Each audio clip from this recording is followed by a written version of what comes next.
The Adidas Evo SL versus the Asics Novablast 5, two shoes that don't really directly compete with one another, but I know a lot of people are trying to decide which one is right for them.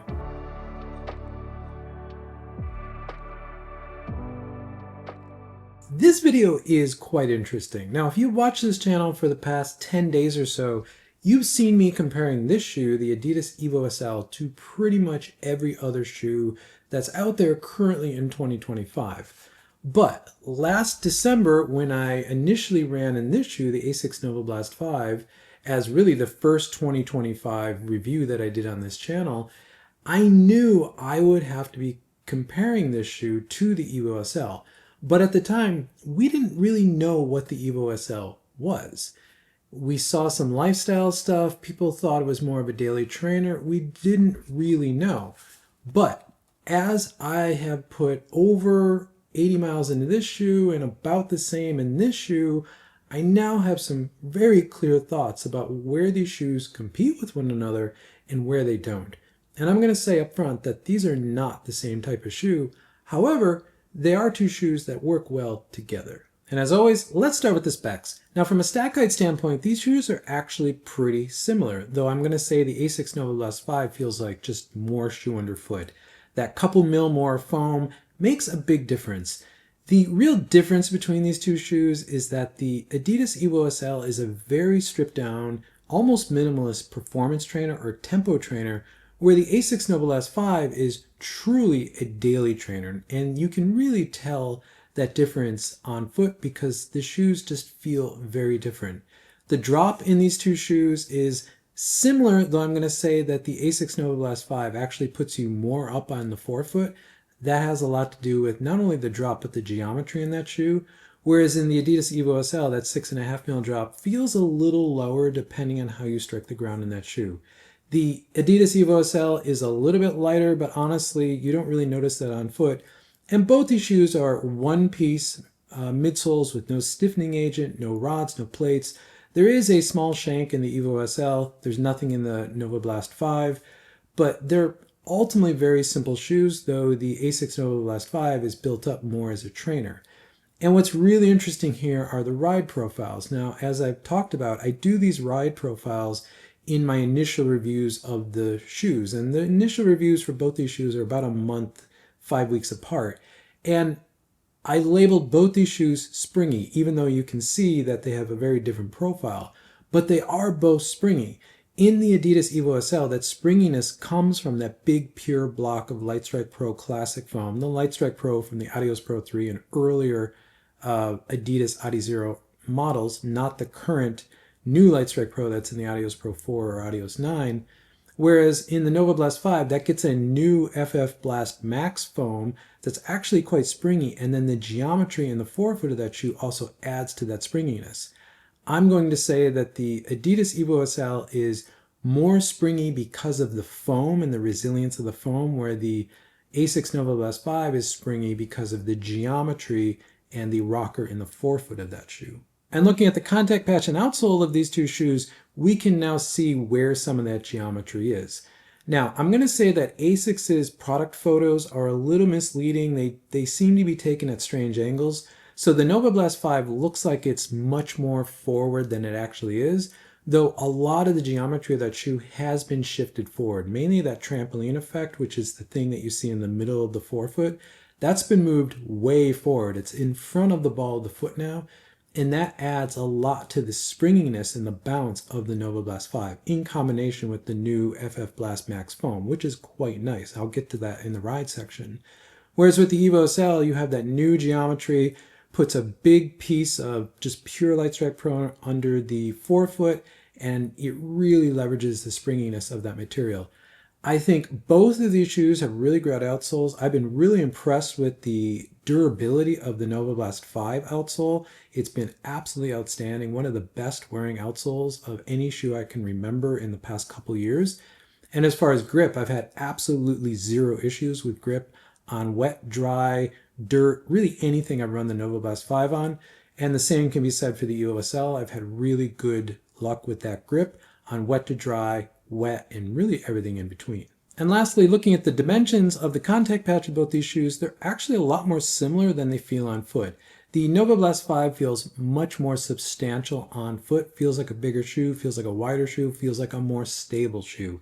But that's also because it's a daily trainer, whereas the Evo SL is really a stripped down, again, almost minimalist performance trainer. And you do notice the difference on foot between these two shoes. And starting with the uppers of these two shoes, I'm going to say compared to all the other Versus videos I've done with the Evo SL, the upper differences between these two shoes are by far the most drastic. And that's because, as I've already pointed out, the Asics Novablast 5 is truly a daily trainer, where the Adidas Evo SL is a much more stripped down, again, minimalist performance trainer. And what that means is that the upper on the Asics Novablast 5 is much more built up, much more padded, much more comfortable, and it's really meant for just all-around daily training. It's meant to be comfort first, then performance. Where the upper on the Adidas Evo SL is meant to be more performance fit, though, as I've talked about in many videos, the forefoot of the shoe, all of the space below the eyelet chain in the shoe, really around the toes, is just too baggy, so I'm not really getting a great fit there. But the midfoot lockdown, the heel lockdown in this shoe is some of the best Adizero lockdown that I've had in really any Adizero shoe in some time.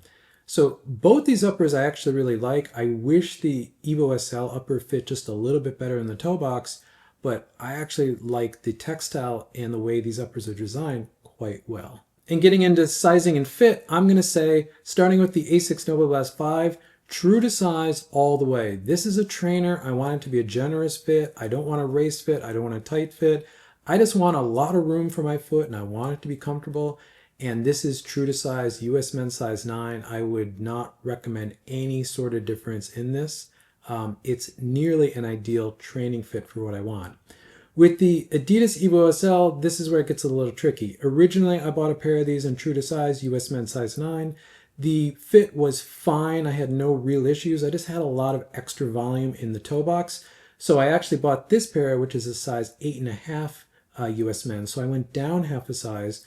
That gave me a better, more performance fit, which is what I want out of this shoe. I'm still getting some bagginess in the toe box of this shoe. And again, it's not in the width. It's more in the volume around the toes. It's just a little baggy. I want a more performance fit in this shoe because I'm going to be using this shoe more for performance running than I am in this shoe. Let's move to the ride. I'm actually going to start with the Asics Novablast 5 ride first. Now, I was really impressed with this shoe in my initial review back in December. I have run in the Novablast 3 and 4. I really did not like the Novablast 3. The Novablast 4 I liked, but really only for easy cruising. But when I tested this shoe, I found this shoe extremely capable. In fact, I did about a 10-day block of all of my running only in this shoe. And that included track workouts, some easy running, a long run. I really did everything in this shoe from 200s on a track to a 17K or a little bit over 10-mile long run. And this shoe excelled really, really well. I was really impressed with the range of this shoe. And a lot of that is the new foam, FF Blast Max, and this revised geometry, this trampoline effect being moved forward, just made this shoe much more agile and springy off the toe. That's why I gave this a ride profile of springy, because it really was a very capable shoe for me. This feels like a daily trainer that I can recommend to really any runner, and they're going to find something they like about this shoe. For example, I'm a runner who likes a firmer, more flexible, lower stack daily trainer, something like a Nike Pegasus, but I really like this shoe. I like this shoe as a very cushioned daily trainer, and it works exceptionally well. But moving to the Adidas Evo SL, when we first saw this shoe last year, we didn't really know what it was because it had all the goofy lifestyle marketing overtones of this shoe. A lot of people thought this was a lifestyle shoe meant for a little jogging here and there. I have a whole video on the whole fast culture thing of this shoe, link in the description if you want to see that. But now that we've seen this shoe, we know all the details, and I put almost 80 miles into 2 pairs of these. This is truly a performance trainer. This is a shoe meant for tempo running, fast running, real performance running. It is not a daily trainer. This is a shoe you can do easy running in, but because of the aggressiveness of the rocker, the resilience of this Lightstrike Pro Classic foam, how springy and immediate the resilience or energy return is off the toe of the shoe, For easy running, this is a shoe you're going to be constantly fighting to stay slow. That's a great problem to have, but it's not a shoe I'm ever going to recommend as a true daily trainer. But for faster running, threshold running, even faster than that, this is a wonderful shoe. And I stand by saying that I do think this is a very valid race option for a lot of runners, especially up to the half marathon, possibly for very well-trained runners up to the full marathon. Though I think in a full marathon, in that last 10K, a plated shoe is really going to come and do its own. This might not be enough, but this is a great, great fast tempo trainer or performance trainer, and it's probably one of the best out right now in 2025. Another way to see this is with my performance matrix. So if we take the Evo SL and the Novablast 5, we put them on here and we start with the Adidas Evo SL, you can see that the range of the Evo SL is massive. Again, the orange or red area is the real sweet spot. This is a shoe that wants to be in threshold range, which is around marathon pace. It just wants to sit in that pace and keep ticking over mile after mile, kilometer after kilometer, and just really eat up the time at that range. However, it can go up to max effort. I think it does that really well, though I think the rocker gets a little bit in the way when you're really getting into 5K and faster type running. And as I've already pointed out, it does easy running, but again, it's not going to be the optimal shoe for a dedicated daily trainer for easy running just because it's a little too aggressive. But if we put the Novablast 5 on here, you can see the Novablast 5 also has a very wide range, though it skews a little bit more on the easy side. I think because the Novablast 5 is a true daily trainer, it does all of the easy, slow recovery running exceptionally well. And I think the sweet spot of the Novablast 5 is really in that steady, just getting into threshold running, which is maybe 10, 15 seconds slower than your marathon pace. It just sits in that range really well, and it's a shoe I found very capable at threshold. When I got into max effort, it was a shoe that could do that. It's a daily trainer. It should be able to do that stuff, but it's not the shoe that I'm going to use all the time. It's not the one I'm going to reach for that kind of real interval rep type work, especially track. Though, as I pointed out, it does that quite well.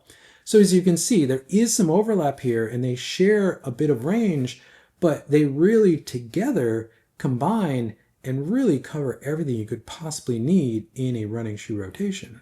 And that's the real story about the comparison of these two shoes. There isn't a verdict here because I think these two shoes actually work together beautifully. The Asics Novablast 5 is a daily trainer that does easy running exceptionally well, but because of the geometry, because of the new foam, it is a shoe you can pick up to get into threshold range and faster, does that really well as well. Whereas the Adidas Evo SL is a shoe that wants to go fast. This is a performance or tempo trainer that really is happiest at threshold and above paces. And that's why I think these two shoes together make probably the best two-shoe rotation that you can buy right now in early 2025 for really a full range of running, training, and racing. Thank you for making it to the end of the video. If you find this content useful, consider subscribing. You'll see more content from me pop up in your feed. If not, drop a like on this video because it helps this channel continue to grow, which I always appreciate. And with that, I'll catch you in the next one.